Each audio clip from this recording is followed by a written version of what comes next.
Okay. Okay, so we're here today with Molly Rising's Teacher Project Coordinator, Adama Kone. And we're going to talk just briefly about kind of what it's like to be a student in Mali, what a typical student day is like. Adama is uniquely positioned to share some thoughts on this with us because Adama was and is an English teacher in the Mali school system, in schools much like our small rural village schools. So we kind of wooed Adama away to work with us, but he still works several hours a week as an English teacher in a Mali school. So again, he has pretty good perspective on what the kids' experience is like. Thank you. So, so thanks for joining us, Adama. Sure. So we have 5 questions. We're just going to talk through briefly here, and we'll cover anything else that comes up.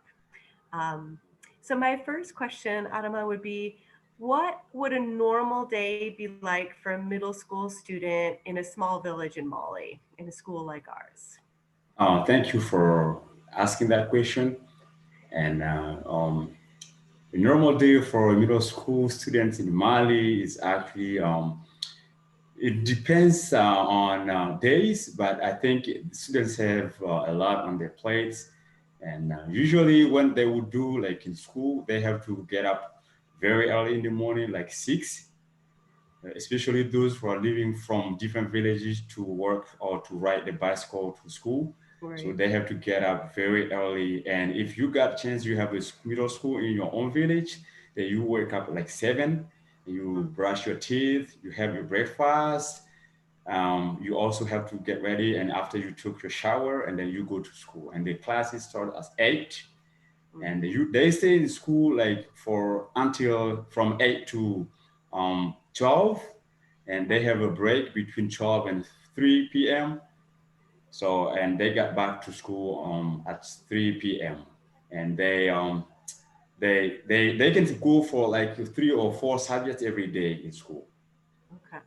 Yeah. Okay. So they come back to school at 3, and when does the school day end? The school day ends at 5 p.m. Okay. So they Yeah. go from 8 till noon, take a long break, and then go from 3 to 5. Yeah. And on a normal day, you say they'd have maybe 4 different subjects each day that 4 they're different subjects tackling. each day. Yep. Yep. What would be some examples of the subjects? Like what would a typical day cover maybe? Yeah, I like in the day students can see like math, French, chemistry, physics, English. English. Okay. Yeah, All right. Wow, that is a pretty busy day then. it's busy day. Okay. Well, then, I wanted to get a little feel for what it's like being in the classroom when the kids are there. So, Hmm. in US classrooms, in most of our schools, students and the teachers would have a lot of different tools to Hmm. help with learning. So, of course, we'd have textbooks, but we'd also probably have computers. In some schools, there'd be smart boards for the teachers to write on, and usually access to the internet, all kinds of tools. So, in a rural classroom like one of our schools, what kinds of tools would the teachers and students have for learning? Well, I wish our school had tools like that in the States, but we don't. So Right. in our schools, you will see like the chalkboards, you will see the rulers, the compass, you will see like the desk and the tables, Right. and sometimes they have textbooks, but not enough even. Mm, And that's what the teachers will be using with the students in the classroom and help them understand the lessons. okay. But you Yeah. say sometimes there's not even enough textbooks to go around for each student. Yeah. It's very rare to see a school that has enough textbook for all the students. Very rare to see Okay. that. Okay. So the norm would be not having enough textbooks for everybody. They'd have to Right, share or right. right. Okay. Well, that is different than our schools. Our schools I, certainly need more resources, but we look pretty good compared to that. yeah, I can, I can imagine that. Right. Yeah. Um, okay. Well, then, thinking about the students themselves, the individual Mhm. kids, Yeah. what, as a teacher, when you think about your students, what do you think is the biggest challenge for Mhm. students at, again, like kind of a small rural school in Mali? I would say that there are different big challenges, but the biggest one might be like the parents' ignorance of the importance of the kids' studies in the villages. Oh, okay.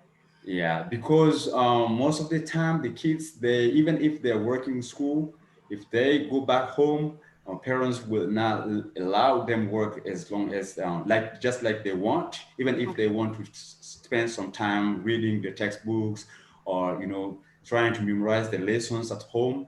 So they got busy with their parents' work, or they're traveling with them, they're going to the fields. So a lot of challenge, a lot Mhm. of kids have that challenge actually. That's interesting. And again, when we think about being a student in the United States, often it's the parents demanding that the students spend time on homework, and you're saying it's kind of the opposite sometimes for Yeah, kids in Mali. yeah. And that's because is that because the parents really need the children's help? Like you mentioned, going to the fields and that kind of thing. Is that the pressure?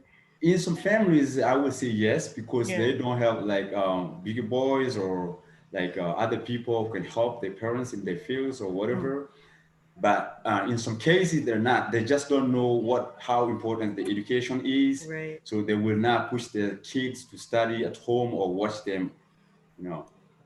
And is it true to say that maybe the parents themselves did not go to school or did not go for very long, so they really Yeah, don't that they is don't part of know? the problem. That's part Yeah, of the problem because if you didn't go to school, then it's hard for you to understand, especially when you're living in the rural areas. It's right. hard for them to understand how important the education is. Yeah, that makes sense to me. Okay. Yeah, Well, then you mentioned something earlier that I wanted to ask about. You yeah, sure. mentioned that in the afternoon, the students get a long break from Yeah. 12 to 3. That's pretty different than here. So, Okay. what would students typically do during that 3 hour, that long break? Usually they will just chill. I mean, Chill. when they're off school, yeah, they some those who got schools in middle school in their own villages, Mm-hmm. they will stay with their parents during that time. They will be eating with them. They will be making tea with them. That is actually a drink which is very popular in Mali, tea. Mm-hmm. So they Tea. will have tea with their buddies, their parents at home. Okay. If they have like an evaluation in the afternoon, so knowing that some of them will also be memorizing their lessons, reading their Uh, textbooks before they get back to school. But if they okay. are from different villages, they have to walk miles or kilometers to get to school. So it's really difficult for them. So they have to go all the way back to their own villages and get back to school at At 3 p.m. 3. So they don't have rest at all.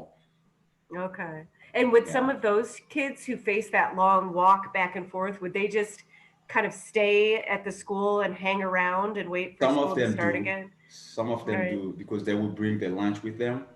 Okay. And at break time they have lunch together and they don't go back to their own village until the school ends in the evening. Until 5 or so. Yeah. Okay. Okay. And when you say, just this is just a language thing, when you say that if they have an evaluation in the afternoon, they might use that time to study.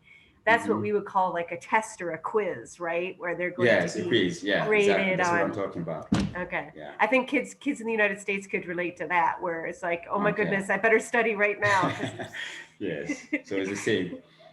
okay. Well, then one other thing I wanted to follow up on, this will be the last question, unless there's anything you want to add, Okay. is you mentioned, that in a lot of classrooms there will be no textbooks or too few textbooks for everyone to have their own. Hmm. Um, you're an English teacher, so you're trying to teach a kind of foreign language to your students.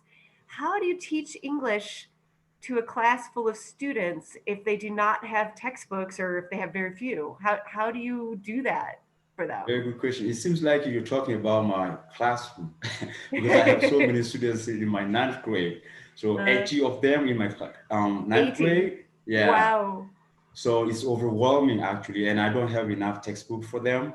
Right. So what I do is usually I split them like small groups, and each Mm-hmm. group gets the textbook when I'm Okay. working with them. Or if I get like a kind of enough, I can ask them to double up or pairs, Mm-hmm. or they can triple up. So things like so they can read the textbook while we're Right. using it.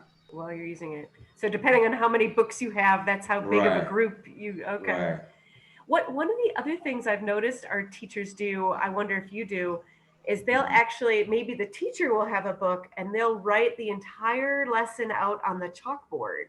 Hmm. And then the students will Hmm. copy it down and then they'll Hmm. start teaching. Is that a Yes. strategy you have to Yeah, use sometimes? some of my, I used to do that too, Yeah, and some of my colleagues are still doing that because they have none, they don't have any textbooks at all, so at they all. have to write all the text on the chalkboard.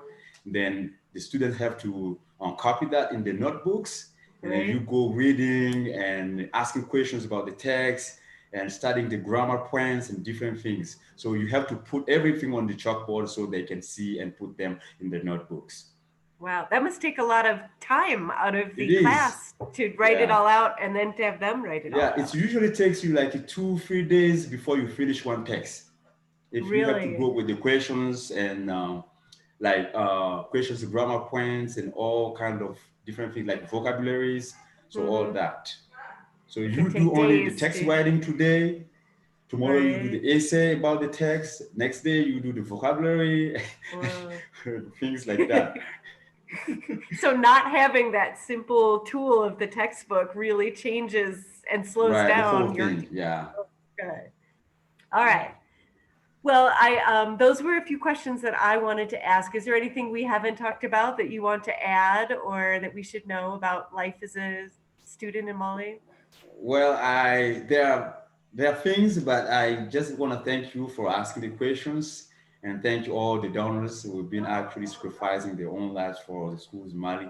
So I'm very grateful for that to them. Good, Thank you good. very much. Well, we're all really glad to be working together to make things a little bit easier for the teachers and the students in these schools. So, Yeah, thank you for thank all you. your work on that, Sure. and we will talk again soon. Thank you very much. Thank you.